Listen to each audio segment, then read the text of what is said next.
Welcome to Study Loop. Okay, so for this question, let's determine the least amount of force that can apply on the brake to hold the wheel stationary. So the only difference between this question and the previous question is that the direction of the moments on the wheel is different now. So we have the given torque is 5 Newton times meter, but the direction is counterclockwise now. Okay, so this is the free body diagram for the wheel. So now let's take a look at the moments above point O. So we consider counterclockwise moment is positive, clockwise moment is negative.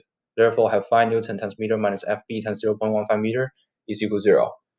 So we have Fb times 0.15 meter is equal to 5 Newton times meter. Therefore, Fb, which is the friction at point B, should be equal to 33.33 Newton. So now we can determine the normal force at point B, which is equal to Fb over mu B. And we know the coefficient of static friction is 0.3. Therefore, we have the normal force at point B is equal to 111.1 Newton. So now this is the free body diagram for the lever.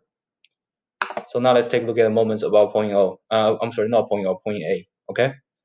Still consider the counterclockwise moment is positive, and the clockwise moment is negative. Therefore, have the moments about point A is equal to Fb times 0.05 meter plus 0 times P0 times 0.6 meter minus Nb times 0.2 meter. P0 here is the least amount of force we're looking for to determine, and we know 0.05 meter here is actually 50 millimeter, and we know 50 millimeter can be converted to 0.05 meter, and 0.6 meter here is the 600 millimeter, and 0.2 meter is the 200 millimeter. So if we do some arrangement here, we have the P0 is equal to Nb times 0.2 meter minus Fb times 0.05 meter over 0.6 meter. And we know Nb is equal to 111.1 Newton, and Fb is equal to 33.33 Newton. So now we can plug in these values back into the equation. Eventually, we have the P0 is equal to 34.26 Newton. So when P is equal to 30 Newton, as you can tell, P is less than P0.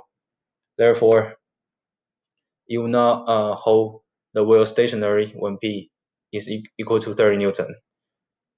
So for part B, when P is equal to 70 Newton, we know 70 Newton is greater than 34.26 Newton. Therefore, it will hold wheel stationary when P is equal to 70 Newton. And these are the answers for this question.